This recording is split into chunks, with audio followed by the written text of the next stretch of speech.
Hey guys, this is your voice escape from HSK Cause Reviews, and today I'm standing with the Mercedes-Benz C200 AMG 2018.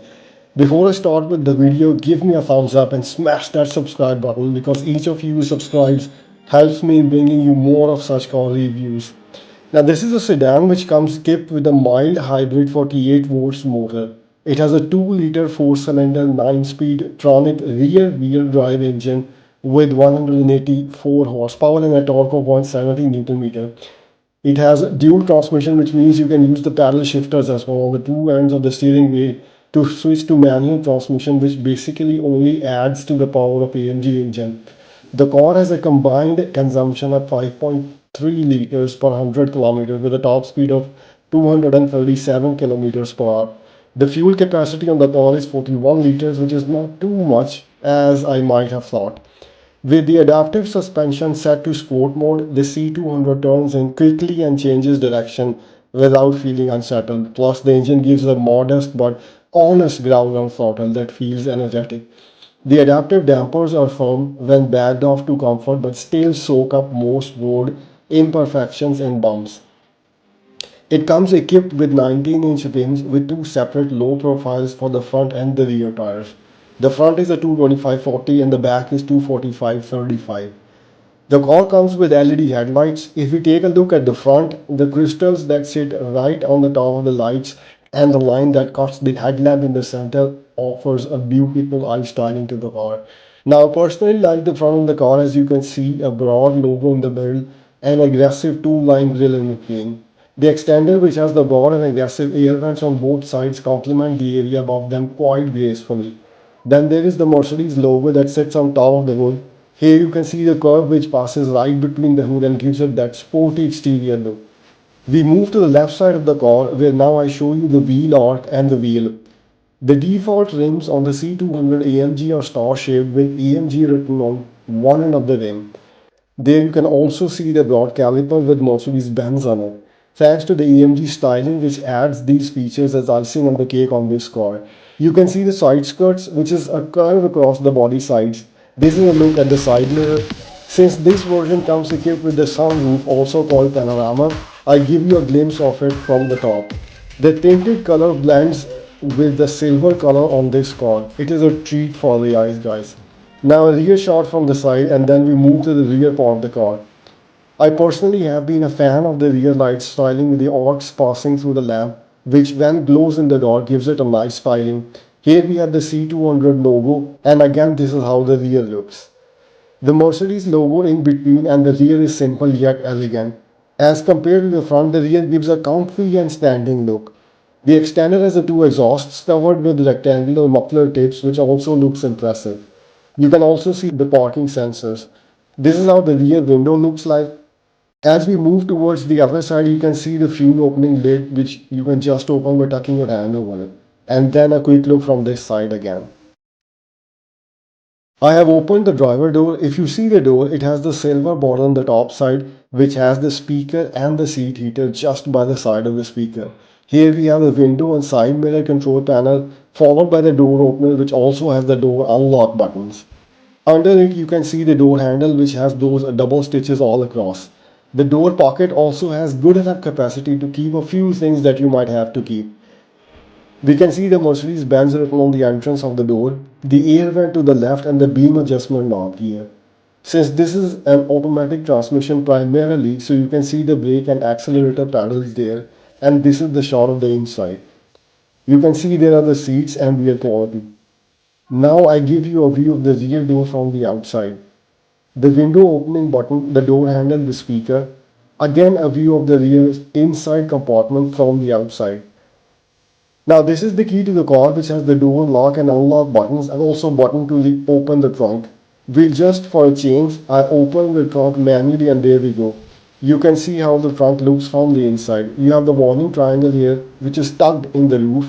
Here you have a pocket to keep some stuff. For now the safety kit has been kept here and also a pocket to the right. If I open the trunk floor, we can see the tire changing kit and the pump to fill up the air in tires. If I lift up from here, we can see some more space towards the bottom here. With a trunk volume of 480 liters, it is good enough to keep your baggage and some more stuff if not more. On a C-Class, this trunk volume is very impressive, and now I close the trunk. Now I show the driver's seat from the inside, which hopefully will give you guys a more detailed look on the side. You can see the dashboard, which is not small. It has the speedometer on the left and the RPM monitor on the right. The view in between can be changed from the buttons on the steering wheel and displays various information. Here we have the start button, and since it is keyless ignition, I just click the button and the engine fires up. You have various options to select from, such as the trip, navi, radio, media, etc.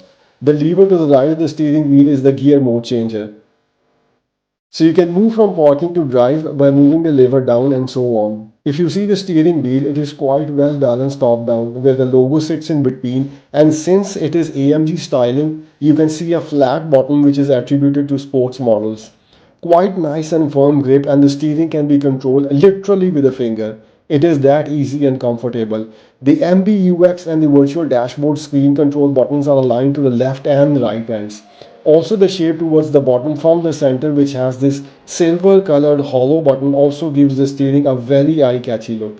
If we look at the center panel, sitting above the air vents in the middle is the MBUX screen, which in my opinion could have been a bit bigger, but still it's okay. Here you can choose from several different menu options. The car also comes with 3 ambient lightings to choose from depending upon your mood. This is again a view of the dashboard from the passenger seat and then all across. Standing above all the light buttons on the top and the sauce button and a glasses holder. Then you see the 3 round air vents and the climate control button. There is a menu button in between which also controls the MBUX. A 12-volt jack in the pocket here and 2 coffee cup holders. Now this panel is used to control the MBUX with the knob, which is rotatable and clickable at the same time. This art that you see which sits above the knob is also used to control the MBUX, where you just slide your finger and change the options. Pretty good, right? In my opinion, the slider should be used when you are not in driving mode and the car has come to a halt, since it's a little distracting for the driver when the car is on its way. The knob though is quite controllable while driving. Then you have the dynamic button which lets you select the mode you want to drive the car in, such as individual, sports, sports plus, comfort and eco. Then you have the parking sensor, activate button and the engine auto stop button. To the right of the on, you have the volume button and the MBUX on off button. I'm sitting in the rear, and although this is a C-Class, it is quite spacious in the back. I'm a 180 cm person and the neck space is quite good, and the back and also the head space. Here you got the seat pocket in the front, the 2 rear air vents. If I press the button just in front of the armrest in the front, it opens from in between. You have the 2 USB-C jacks inside down below. If I open the rear armrest and the opening knob on the top, the top comes off, where you have the flat space to keep some documents, etc. Also, there are 2 buttons on the front end of the armrest which click opens the coffee cup holders, and then you can slide them back in. I close the top lid and slide the armrest back. A glimpse of the sunroof from behind, which is always a joy to watch from the rear, and especially not the passengers can actually have that luxury, but from the back it looks like a good 360 view as well. Here I again give you a panoramic shot of the dashboard from the rear. Now I give you a panoramic view of the rear compartment from the front. Really beautiful seating arrangement of course and leather. If you take a close look at the seats, you can again see the double stitches across and the white threads with the black color, which gives it a very standing look, and the seats, I must admit, are very comfortable. Mercedes-Benz C-Class in my opinion is a benchmark and an overall rounder. It is a mid-sized family car which is spacious from the inside, and to my surprise also has a good trunk space. With the features such as panoramic roof, AMG package, leather seats, and at a price of around 26,000 US dollars, this car is an absolute choice. It has pretty impressive styling both interior and exterior. I would rate this car a 10 out of 10 for its shape and beauty. If you're looking for a family car which gives you additional thrust if required and also nice finish to it, then this car is definitely a go for.